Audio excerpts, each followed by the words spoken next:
we know about the infrastructure challenges the country is facing. Can you tell us a bit about what the Planning Commission is currently doing and looking at to address these issues, particularly as they may relate to the automotive industry?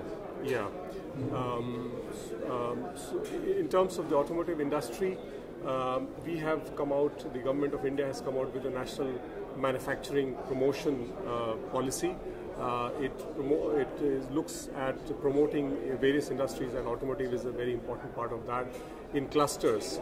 And the idea is that in these clusters we'll have very progressive laws, labor laws, as well as the components and so on. So the whole idea is that all the important players, they can come together in these clusters, and the government is going to take the initiative of acquisition of the land and build the basic infrastructure so that the industry can come together and then serve, and therefore I believe that the automotive and the automotive component industry is doing very well in this country, and it has a great export potential, and therefore we realize that it has to be promoted, and therefore the logistics which services this industry is very important. Absolutely. I think it's very clear, everyone will say, you said it yourself, there is something of an infrastructure deficit. Yes. Infrastructure is not necessarily kept up with the growth that we've seen. Yeah. Why is that, do you think, in particular? I mean, obviously growth has been fast, but why is it perhaps not kept up with a country like China, for example?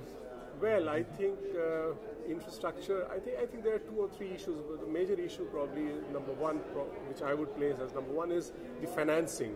So there is, we have competing demands on the national exchequer: health, education, and empowerment, rural improvement, and so on and so forth. So the whole social sector is very important. Because we not only want growth, but we want equitable growth, and we want inclusive growth. Yeah. So for the inclusion, the entire country has to grow. Therefore, whereas the infrastructure is very important, and actually in the 11th plan, the last 5 years, the infrastructure spend has actually gone up from something like 6% of the GDP. It is likely to go up to around 8 or 8.5% of the GDP. And this momentum is going to hopefully accelerate in the years to come. So infrastructure is very important.